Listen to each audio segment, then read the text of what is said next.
नमस्कार सभी बच्चों को। बच्चों, ये वीडियो जो बच्चे अभी 10th क्लास में हैं और जो 10th क्लास का भी एग्जाम दे रहे हैं बच्चे, उन सबके लिए वीडियो है।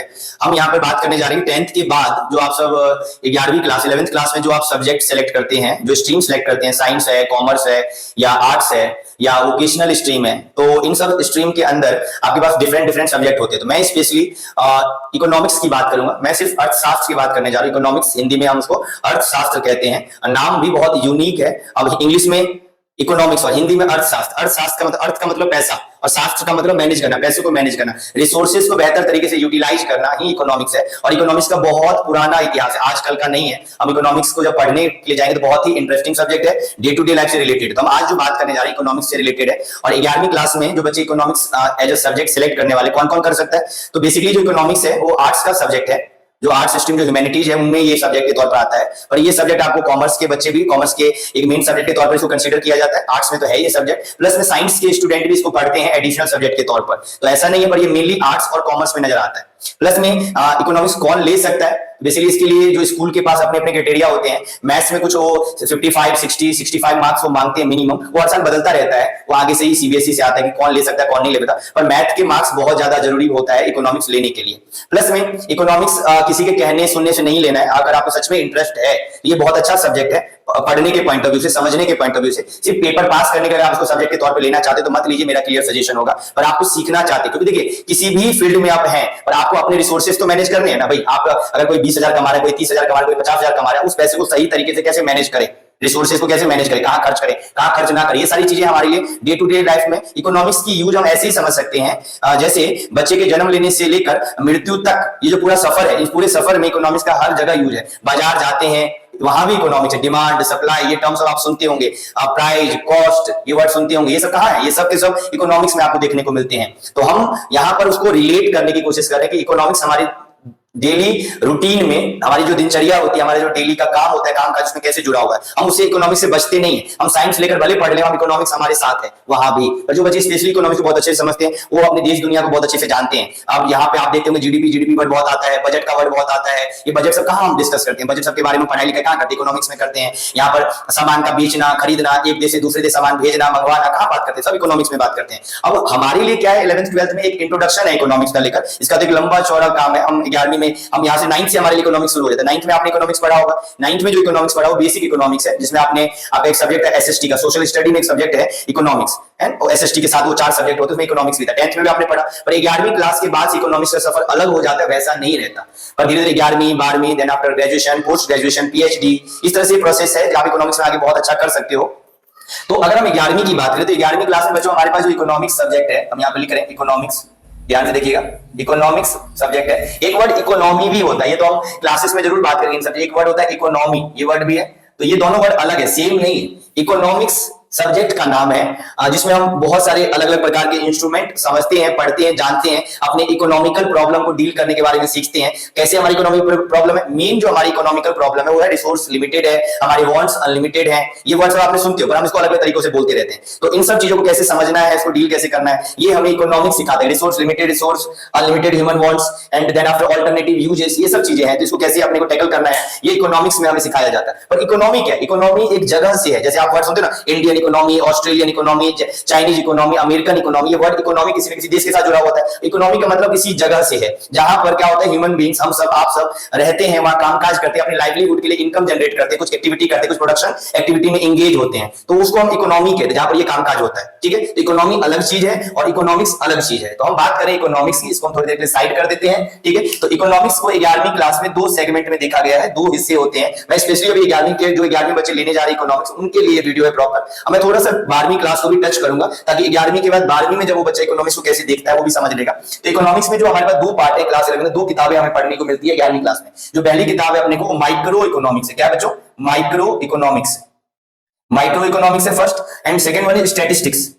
स्टैटिस्टिक्स, अब ये जाना माना वर्ड आपको दिख रहा होगा, स्टैटिस्टिक्स, है ना। ये तो चैप्टर पढ़ा था हमने ना, तो ये चैप्टर 9th 10th में आपने स्टैटिक्स पढ़ा है, 7th 8th में इसको डाटा हैंडलिंग के नाम से आपने पढ़ा है, वही चीज है। पर ये स्टैटिक्स एक चैप्टर नहीं है, अपने आप एक पूरा कंप्लीट किताब है, 13-14 चैप्टरों का किताब है, जिसमें आपको ग्लास क्लास 7 से लेकर, एक्चुअल में अगर कहूं तो मैं यहाँ पर 7th ही लिख लेता हूं, 7th क्लास से लेकर 10th क्लास तक में आपने जितनी भी चीजें पढ़ी है उस सब का सम अप आपको मिलेगा स्टैटिक्स में। जो चीजें भी आपने पढ़ी है सब कुछ आपको यहाँ स्टैटिक्स में देखने को मिलेगा। ठीक, अब कुछ नया मिलेगा, कुछ नया मिलेगा तो ऑब्वियसली आप 7वीं 8वीं 9वीं 10वीं का ही तो नहीं पढ़ेंगे, पुरानी चीजें तो होंगी होंगी, नई चीजें बहुत सारी होंगी सीखने को। तो ये स्टैटिक्स के अंदर में बहुत इंटरेस्टिंग है, न्यूमेरिकल बहुत है इसके अंदर में, न्यूमेरिकल और थ्योरी का मर्जर है। अब देखिए अगर पेपर पॉइंट ऑफ व्यू से बात करें तो 100 मार्क्स का पेपर है, सीधी सी बात है, 100 मार्क्स का ही पेपर होगा जैसे बाकी सब्जेक्ट होते हैं, ये 100 मार्क्स का। इसके भी 2 सेगमेंट है भाई, देखो पहले तो 80 नंबर अलग कर दो, 80 नंबर का हो गया भाई आपका जो एग्जाम होता है, और 20 मार्क्स का यहाँ पे प्रोजेक्ट कर लो, 20 नंबर का क्या हो जाएगा यहाँ पर प्रोजेक्ट होगा आपका। तो पेपर तो आपका 80 नंबर का ही होने वाला है, 80 नंबर का पेपर है, 20 नंबर का प्रोजेक्ट है। अब ये 80 नंबर के 2 टुकड़ों में बटा पड़ा, ये हो गया भैया 40 नंबर का और ये हो गया आपका 40 नंबर का।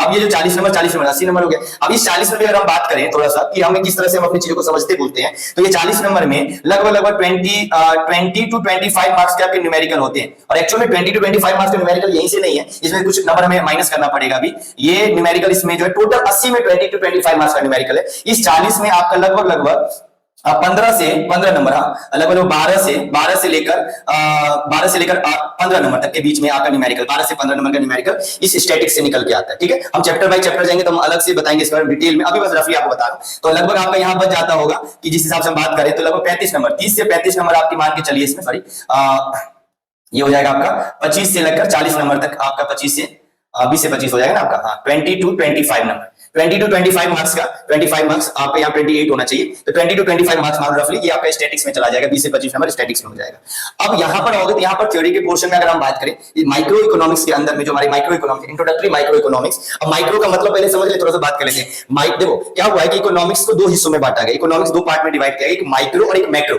माइक्रो इकोनॉमिक्स जहां पर हम इंडिविजुअल्स की बात करते हैं, जब हम अपनी बात करते हैं, ठीक है, इंडिविजुअल, जैसे मैं एक इंडिविजुअल कंज्यूमर हूं, आप एक इंडिविजुअल कंज्यूमर है, तो individual consumer, individual producer, individual household, individually बात करते हैं ना, माइक्रो लेवल पे, छोटे लेवल पे हम बात करते हैं। अब मैक्रो का मतलब होता है और बड़े पैमाने पे बात है, ग्लोबली जब हम बात करते हैं तो मैक्रो जो किताब है अपने को 12वीं में पढ़ना है, और माइक्रो जो किताब है अपने को 11वीं में पढ़ना है। ठीक है, तो माइक्रो किताब के अंदर जो आपका थ्योरी और न्यूमेरिकल का जो एक पूरा स्ट्रक्चर तैयार किया गया है, तो इसमें आप मानकर चलिए अपने पास जो थ्योरी न्यूमेरिकल क्वेश्चन होगा इस चैप्टर से, ये लगभग आप मैक्सिमम में चलेंगे ना तो 8 नंबर तक का जाएगा, 8 से 10 नंबर का। तो हिसाब लगा दीजिए चलिए यहाँ पर कि कम से कम आपका यहाँ पर दिख रहा है ना कि 30 से 32 नंबर आपका थ्योरी जाएगा, ये आपका न्यूमेरिकल है, ये आपका न्यूमेरिकल है, और ये आपकी थ्योरी है, ये आपकी क्या है, थ्योरी है। तो आपकी कॉन्सेप्चुअल थ्योरी है, कोई रटने वाला नहीं, समझने वाली थ्योरी है। स्टैटिक्स के अंदर में ज्यादातर चीजें आपको लगेगा कि रटने जैसा है, हमें याद ही तो करना है, ठीक है, बहुत कुछ समझने लायक नहीं है, हम याद करने लायक आपको ज्यादा चीजें मिलेंगी। बाकी ये जो 12 से 15 नंबर का न्यूमेरिकल और 8 में टोटल में आप देखेंगे, सम करेंगे ना तो 80 में आपको 25 से 30 नंबर का, ये 25 नंबर लगभग 30 नंबर तक न्यूमेरिकल चला जाता है। स्टैटिक्स में आपको डायग्राम भी देखने को मिलेगा 3-4 नंबर का, कैसे कैसे डायग्राम में, पाई चार्ट जो आपने 8वीं में पढ़ा, पाई चार्ट, कोई पाई चार्ट यहाँ पे नजर आएगा आपको, हिस्टोग्राम है, पॉलीगन है, ओजाइव है, ये सब चीजें आपको यहाँ पे बार ग्राफ है, कई टाइप के बार ग्राफ आपने शुरू में बहुत कम 8वीं में बार ग्राफ पढ़ा होगा, 9वीं में पढ़ा होगा आपने, सिंपल बार ग्राफ पढ़ा होगा, यहाँ पर आपको 6-7 टाइप के बार ग्राफ पढ़ने को मिलेंगे। तो बहुत कुछ है, बहुत इंटरेस्टिंग सब्जेक्ट है, बट पॉइंट ये है कि आपको ये सब्जेक्ट इंटरेस्टिंग तब लगेगा जब आपका बेसिक मैथ, जो हम कहते हैं ना मैथमेटिक्स से आपका थोड़ा सा लगाव होना चाहिए। जिसको मैथमेटिक्स से लगाव नहीं, क्योंकि इकोनॉमिक्स का डेफिनेशन ही है, economics is a science, economics is a science as well as arts. Economics को साइंस क्यों कहा गया? तो यहाँ पे कॉन्सेप्ट बेस्ड बात होती है, फॉर्मूला बेस्ड बात होती है, इसलिए इसको इकोनॉमिक्स को साइंस कहा गया। हम कई सारे इकोनॉमिस्ट को यहाँ पे पढ़ेंगे, हम अलग अलग इकोनॉमिस्ट के अपने डेफिनेशंस को समझेंगे, जानेंगे, तो ये काफी इंटरेस्टिंग होने जा रहा है हमारा जो आपका क्लास 11वीं का जो इकोनॉमिक्स का सब्जेक्ट है। तो बहुत ध्यान से आप सब, हम नेक्स्ट वीडियो भी बनाएंगे। अभी एक छोटा सा एक बेसिक वीडियो था जिसमें हम बता रहे हैं आपको कि इकोनॉमिक्स, माइक्रो और स्टैटिक्स में क्या क्या मार्किंग है, कितने चैप्टर है। तो ये 2 किताबें हैं, इसमें जो चैप्टर होंगे लगभग 12 से 13 चैप्टर इसमें भी है। हम चैप्टर के नाम की डिस्कशन अभी नहीं रहे, यहाँ भी हमारे पास कुछ बहुत 13-14 चैप्टर है, तो हम इन्हीं चीजों की बात करेंगे और आने वाले वीडियो में और डिटेल करूंगा। 2-4 वीडियो ये बेसिकली उन बच्चों के लिए जो इकोनॉमिक्स को थोड़ा सा समझना चाहते हैं क्या है क्या नहीं है, और जो बच्चे हमसे हमारे से जुड़े हुए हैं 10th क्लास में इस सेशन में, उन बच्चों को यहाँ काफी हेल्प हो जाएगा, और ताकि वो सोच सकें कि इकोनॉमिक्स उनको लेना है या नहीं लेना है। फोर्सफुली नहीं लेना है सब्जेक्ट, अगर आप सच में इंटरेस्टेड है पढ़ने को तभी आप लीजिएगा। बाकी हम 1-2 वीडियो और अपलोड करेंगे आप सभी के लिए। बहुत बहुत धन्यवाद।